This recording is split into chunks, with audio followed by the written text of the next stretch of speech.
భేతాళుడు చెప్పిన ఎవరికి భార్య కథ. పట్టువదలని విక్రమార్కుడు మరలా మోదుగ చెట్టునెక్కి భేతాళుడిని తాళ్లతో కట్టి భుజాన వేసుకుని మౌనంగా నడవసాగాడు. అప్పుడు శవంలోంచి భేతాళుడు, విక్రమార్క మహారాజా, నీకు మార్గాయాసం తెలియకుండా ఒక కథ చెబుతాను విను అంటూ ఇలా ప్రారంభించాడు. ఒక అగ్రహారంలో గోవింద శర్మ అనే బ్రాహ్మణుడు ఉండేవాడు. అతని భార్య పేరు సుశీల. వారికి ఒక కుమారుడు, కుమార్తె. అతని పేరు హరిశర్మ, చెల్లెలి పేరు సీమంతిని. హరిశర్మకి తగిన ఈడు రాగానే వివాహం చేసి సంసార భారమంతా వానికి వదిలి గోవింద శర్మ నిర్విచారంగా ఉండేవాడు. చక్కనిది, చదువుకున్నది, వివేకవంతిని అయిన సీమంతినికి వివాహం జరగవలసి ఉండగా ఆమె శుభలక్షణాలు తెలిసి ఒక బ్రాహ్మణ బ్రహ్మచారి గోవింద శర్మని ఆశ్రయించి తనకతని పుత్రికనిచ్చి వివాహం జరిపించవలసిందిగా ప్రార్థించాడు.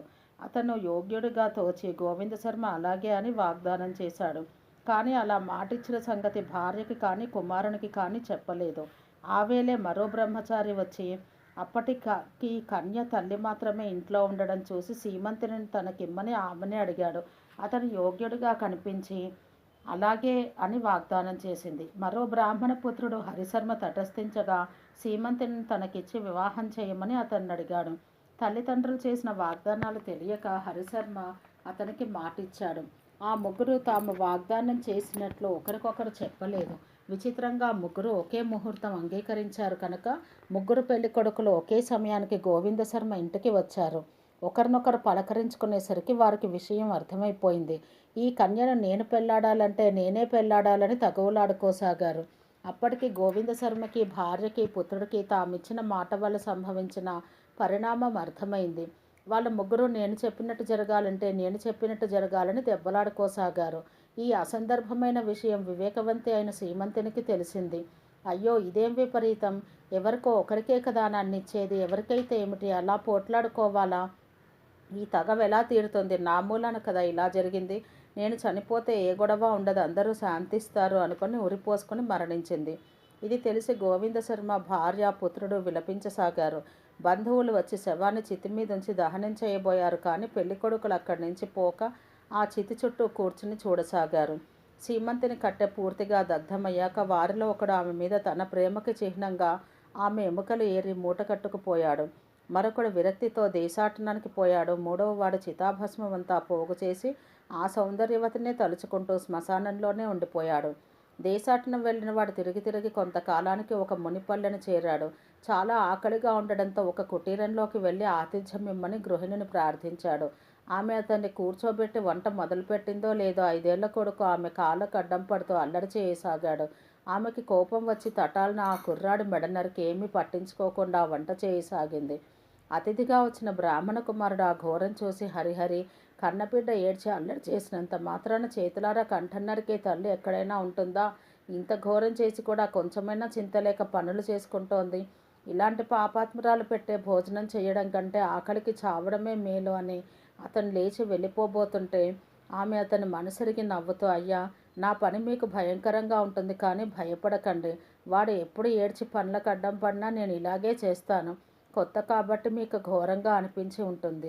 కూర్చోండి, వంట కావచ్చింది. మీకో పిల్లవాడికి ఒక్కసారే వడ్డిస్తాను. భోంచేసి కొంచెం సేపు విశ్రమించి వెళ్దురుగాని అంది. ఆమె మాటల అతను ఆశ్చర్యపోయి, ఏమిటి రోజు ఇలాగే చంపేస్తూ ఉంటావా? మరి ఎలా బతుకుతాడు? ఇలాంటి మాటలు ఎవరైనా నమ్ముతారా అన్నాడు. ఆమె నవ్వుతూనే, అయ్యా, నేనన్నది అబద్ధం కాదు, నిజమే.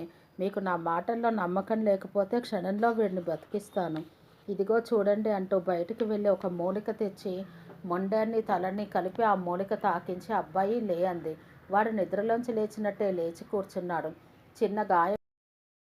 చిన్న గాయం కానీ బాధ కానీ ఏమీ లేకుండా మామూలుగా ఉన్నాడు. ఆ బ్రాహ్మణుడు ఆమె ప్రభావానికి ఆశ్చర్యంతో ఆమె పాదాల మీద పడి మొక్కి, తల్లి, భగవన్మహిమ తెలియక నేను నిందించాను, నన్ను క్షమించు అని వేడుకోగా ఆమె నవ్వుతూ, నాయనా, నాకు కొంచెమైనా కోపం రాదు, భోజనానికి లే అంది. భోజనాలు అయ్యాక బ్రాహ్మణుడు ఆమెకు తన కథంతా చెప్పి, జనని, నా మీద దయచూపి నీ కుమారుని బతికించిన ఔషధిని కొంచెం ఇవ్వు. దానితో నేను ఆ బ్రాహ్మణ పుత్రుని బతికించి పెళ్లాడి సుఖంగా జీవిస్తానని ప్రార్థించాడు. అతను అనేక విధాలుగా ప్రాధేయపడేసరికి ఆమె కనికరించి, ఇది ఒక మనిషిని మాత్రమే బతికించడానికి ఉపయోగిస్తుంది. దేహం భస్మమైన ఎముకలుంటే చాలు, తాకించగానే అన్ని అవయవాలు ఏర్పడి ప్రాణంతో లేస్తారు అని ఔషధనిచ్చి పంపించింది. అతను అది పట్టుకొని సీమంతిని దహనం చేసిన శ్మశానానికి వెళ్ళాడు. ఎముకలు మూట కట్టుకొని పోయినవాడు కూడా ఆ సమయానికి అక్కడికే వచ్చాడు. భస్మాన్ని పోగు చేసి ఆ కుప్పనే సీమంతినిగా భావించుకుంటూ పగలు రాత్రి అక్కడ ఉన్నవాడు అక్కడే ఉన్నాడు. మొత్తానికి ముగ్గురు దైవికంగా అక్కడే ఉన్నారు. సంజీవ ఔషధిని తెచ్చినవాడు ఎముకలుంటే చాలు నేను సీమంతిని బతికించగలను అనగానే రెండోవాడు ఎముకల మూట అందించాడు. మూడోవాడు భస్మాన్ని ఆమె ఆకారంలో సర్దగా ఒకడు ఎక్కడ ఎముకలను అక్కడ భస్మంలో అమర్చాడు. సంజీవుని తెచ్చినవాడు దానితో భస్మపు బొమ్మకి తాకించాడు. తక్షణమే సీమంతిని ఆకారం పొంది ప్రాణంతో లేచింది. ముగ్గురు బ్రాహ్మణ కుమారులు పరమానందంతో ఆమెను తీసుకుని ఆమె తల్లిదండ్రుల వద్దకు వెళ్ళి జరిగిందంతా వివరించారు. అది విని అందరూ వారిని పొగిడారు. ధర్మవేత్తలు వారి ముగ్గురిలో సీమంతిని ఎవరిని పెళ్లాడాలో నిర్ణయించారో తెలియలేదు. విక్రమార్క మహారాజా, ఆ కన్య వారిలో ఎవరికి భార్య కాదగునో చెప్పు అడిగాడు బేతాళుడు. అందుకు రాజు, బేతాళ విను, ఎముకలు జాగ్రత్తగా మూటకట్టి మోస్తూ తెచ్చినవాడు సీమంతినికి తండ్రి అవుతాడు. కష్టాల పాలై దేశదేశాలు తిరిగి సంజీవుని సంపాదించి బతికించినవాడు ఆమెకి పుత్ర సమానుడు. ఎప్పుడూ బూడిదను చూస్తూ ఏడుస్తూ రాత్రింపగలు శ్మశాన భూమిని వదలక కాపలా కాసిన వాడే ఆమెకు భర్త కాదగినవాడు అన్నాడు. విక్రమార్కుడికి ఈ విధంగా మౌనభంగం కాగానే బేతాళుడు కట్లు విడిపించుకొని రివ్వున ఎగిరిపోయి మోదుగ చెట్టు కొమ్ముకి తలకిందులుగా వేలాడసాగాడు. విక్రమార్కుడు మళ్ళీ అతని కోసం బయలుదేరాడు.